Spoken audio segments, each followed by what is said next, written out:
Bonjour Bruno Devauchel. Bonjour Clotan. Avec le laboratoire Techné, vous participez à l'organisation du campus européen d'été de l'Université de Poitiers sur le thème cette année de l'UX Design, l'expérience utilisateur au service des apprentissages.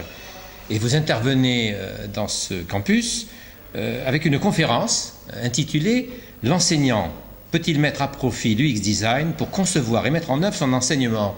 Mais la première question que l'on doit se poser, combien d'enseignants savent ce qu'est l'UX Design?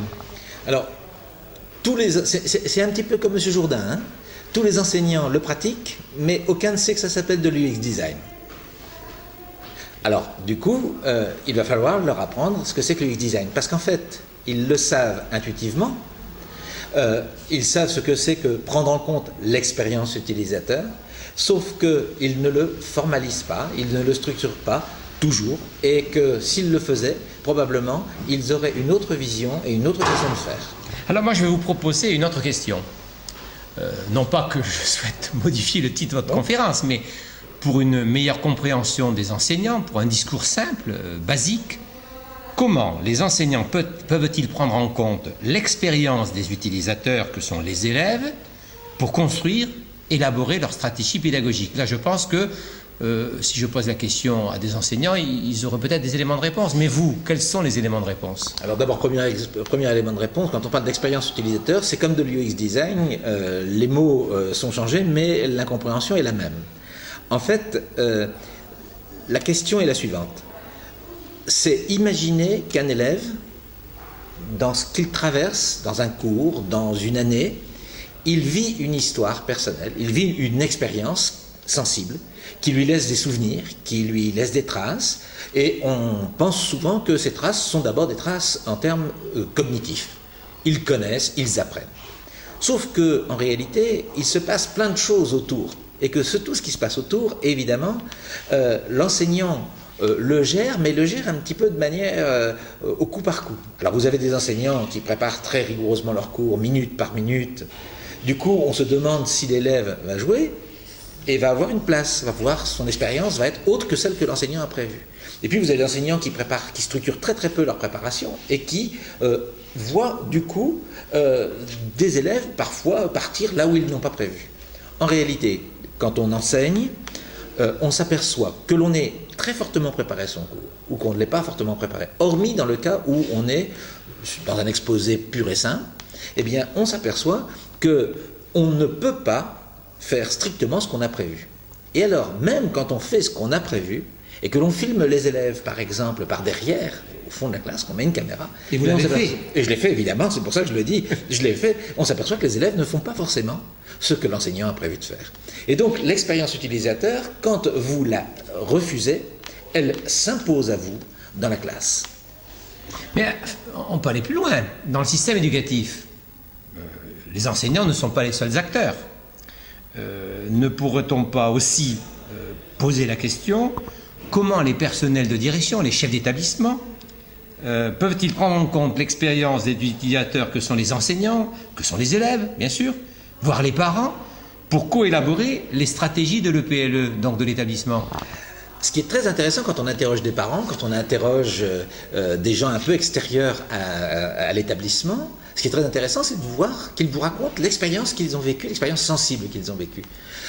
Dans un établissement scolaire dans lequel je travaillais avec l'ensemble de l'équipe, personnel administratif, personnel éducatif et enseignant, on a fait une enquête auprès des parents et on leur a demandé qu'est-ce qui, selon vous, marque le plus l'image de l'établissement scolaire. Et ils ont dit, c'est l'accueil de l'administration. Autrement dit, les parents, ce qui les avait le plus marqué, c'est la première et la dernière expérience qu'ils font dans l'école. Ce qu'expliquent bien d'ailleurs les chercheurs sur le UX Design, c'est qu'on garde en fait des souvenirs, et souvent le souvenir n'est pas la mémoire, hein, ce n'est pas la mémoire stricte, c'est la reconstruction affective de ce que j'ai vécu. Et beaucoup de parents, par exemple, vivent une expérience, et un certain nombre de films qui ont montré des situations scolaires montrent par exemple que l'expérience du conseil de discipline est une expérience extrêmement douloureuse, qui va bien au-delà du seul conseil de discipline. L'expérience d'un conseil de classe où on est parent d'élèves et où on assiste, l'expérience d'un conseil d'administration, j'ai participé à des conseils d'administration de collège, où en tant que parent, vous vivez une expérience. Tout ça, ça constitue l'expérience utilisateur qu'ont les parents. Les élèves, de la même façon, dans la relation qu'ils ont quand un chef d'établissement est à l'entrée de l'établissement le matin, tous les matins. Pour l'élève, ça constitue une expérience très différente que de se dire le chef d'établissement, c'est quelqu'un qui est dans un bureau et que je ne verrai que quand peut-être il y aura des ennuis, et plutôt si je ne le vois pas, ce sera mieux. Donc on voit bien qu'à tous les niveaux de l'établissement scolaire, l'expérience utilisateur doit être réfléchie. C'est ce que les spécialistes appellent les points de contact. C'est-à-dire qu'il nous faut voir quels sont les points de contact et comment éventuellement vérifier qu'il n'y a pas des points de contact qui manquent. On pourrait peut-être en rajouter, mais surtout, déjà simplement, comment fonctionnent ces points de contact. Comment fonctionnent ces moments où l'élève, le parent, l'enseignant est en contact avec l'administration, la hiérarchie, les uns, les autres. Et c'est dans ces points de contact souvent que se passent des choses qui peuvent être parfois difficiles à vivre, parfois compliquées, et que, à ce moment-là, il faut peut-être réfléchir en équipe pour se dire comment on peut l'améliorer. Et quand on travaille un projet d'établissement, l'une des choses que l'on peut faire, c'est justement travailler ces points de contact et utiliser ce qu'on appelle l'UX design pour nous interroger, non pas sur l'aspect technique, mais au contraire sur l'aspect quelle expérience fait celui qui est au contact. Prenez l'exemple, il y a une très très très bonne situation dans l'année scolaire, c'est la réunion parents-prof. Qui l'organise, comment elle est organisée, comment les enseignants accueillent les profs, etc., etc. Ça vaut la peine de le travailler en équipe, et quand on le travaille en équipe, on découvre des choses très intéressantes qui montrent que l'UX Design nous donne des outils pour mieux réfléchir la relation à l'intérieur de l'établissement scolaire avec les partenaires. Mais si l'UX Design permet de mieux réfléchir à l'organisation de l'EPLE, ne peut-on pas aussi poser la question comment l'inspection générale, mais pourquoi ne pas poser la question comment le ministre peut-il prendre en compte l'expérience des utilisateurs que sont, alors on va dire les enseignants, les cadres, etc. de l'éducation nationale, voire les parents, pour co-élaborer les stratégies du ministère de l'Éducation nationale? Alors le problème du pilotage national, et maintenant que j'ai souvent l'occasion de rencontrer tel ou tel à tel niveau de la hiérarchie, on s'aperçoit qu'il y a en fait un problème d'écran.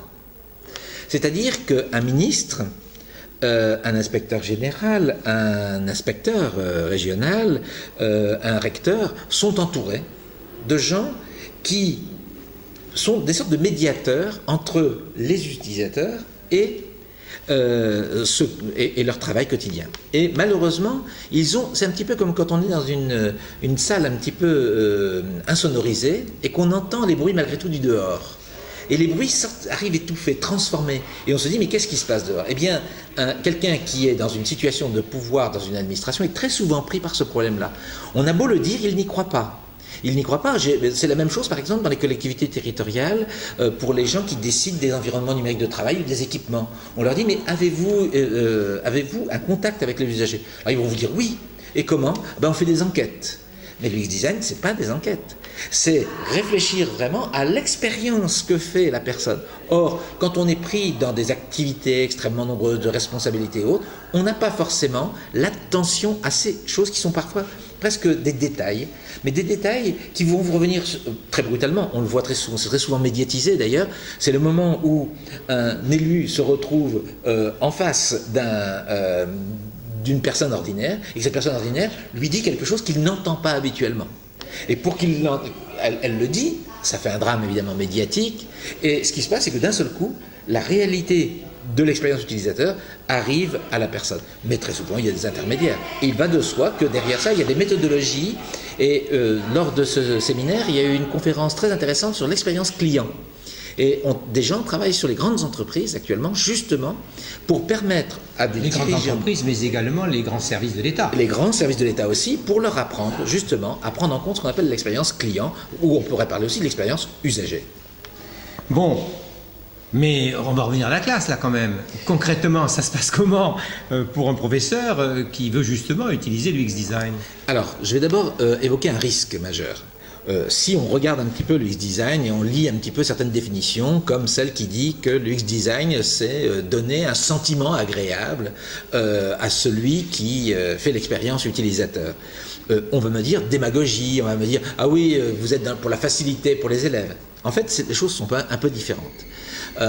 On va essayer, en fait, en tant qu'enseignant, de penser de l'amont de ma classe jusqu'à l'aval de ma classe, toujours avoir en tête, mais finalement, l'élève, il vit quoi à travers ce que je l'amène à vivre? Quand je construis ma situation d'enseignement, quand je choisis mes supports, quand je rédige, quand je fabrique mes supports, quand je construis ma stratégie pédagogique. Quand je construis ma stratégie pédagogique, qu'on appelle l'ingénierie, elle ne peut pas se faire uniquement sur un programme, elle ne peut pas se faire uniquement sur une didactique des contenus, elle se fait aussi en fonction des usagers. Et d'ailleurs, les enseignants le font intuitivement, sauf qu'ils ne sont pas forcément en situation de le faire. Ils le font intuitivement comment? Ils préparent des supports, ils savent que cette année, je n'ai pas une classe extraordinaire, du coup, je vais faire attention, je vais leur donner ça. Ou cette année, j'ai une classe, mais une classe, c'est 30, 40 élèves. Et 30, 40 élèves, c'est aussi 30, 40 expériences différentes. Et que parfois, ce qui est très décevant pour certains enseignants, c'est qu'il suffit de 2 expériences extrêmement désagréables pour faire perdre le moral à un enseignant, alors que globalement, ça s'est très bien passé. Et donc, ce qu'on essaye de faire prendre conscience aux enseignants à travers cela, c'est qu'il y a un certain nombre de postures, de modes de réflexion, de modes de pensée qui font que l'enseignant va en permanence avoir une vigilance sur mais quelle expérience je vais vivre à l'élève. Sachant que, comme exactement le client d'une compagnie aérienne fait une expérience, ou le client d'une agence de voyage fait une expérience avec le service qu'on lui fournit, eh bien, il faut penser que l'élève, c'est un petit peu la même chose. Et ce qu'on va essayer de faire, c'est que, quand on parle d'une expérience agréable en UX design, pour un élève, c'est une expérience qui va lui permettre de grandir. Alors, pas seulement grandir en connaissances, mais grandir aussi en personnalité, en éducation. Et quand on nous parle de la charte de laïcité actuellement, on peut faire une expérience on va vous lire la charte de la laïcité en début d'année. Mais si cette charte de laïcité, elle est lue en début d'année, qu'elle est enfouie dans une page du cahier, et qu'après ça, elle n'a plus l'occasion d'être revécue, l'expérience utilisateur de la charte sera nulle. On le sait pour les règlements intérieurs, on le sait pour plein de chartes dont on sait très bien qu'elles ne sont lues que lorsque les problèmes se produisent. Et donc, pour l'enseignant, c'est toujours avoir la vigilance de faire vivre ce à quoi on tient, et de le faire vivre en faisant en sorte que l'expérience qu'en fait l'élève puisse être, je dirais, le plus profitable pour l'élève, et non pas seulement en termes de résultats scolaires. Et ça, c'est ajouter à une évaluation qu'on va dire quantitative, une nouvelle forme d'évaluation qualitative, qui n'est pas une évaluation par compétence, qui s'appuie dessus bien évidemment, mais qui est une évaluation sur aussi, est-ce que l'élève qui sort de mon collège, est-ce qu'il a encore envie d'apprendre? Et il a encore envie d'apprendre quoi?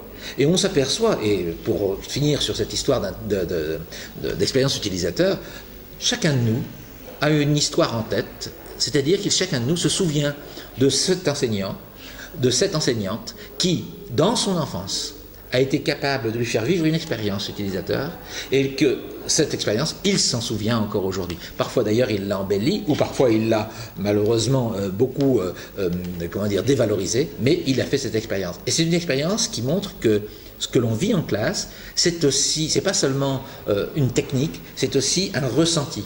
Et donc l'enseignant doit veiller à ce que le ressenti de l'élève soit important. Je prends l'exemple, l'élève qui est en difficulté, quand vous voyez un élève qui dit de toute façon le prof il s'en fout, de toute façon le prof il veut pas m'aider, eh bien on voit bien que le ressenti de l'élève est tel que ça ne lui donne plus envie d'apprendre.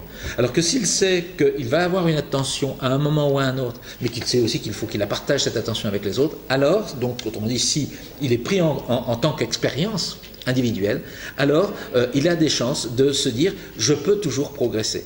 Le danger serait qu'effectivement on refuse de prendre en compte cette expérience utilisateur, et qu'on dise mais nous avons les programmes, nous avons une technique, c'est le danger d'une surprofessionnalisation du métier d'enseignant.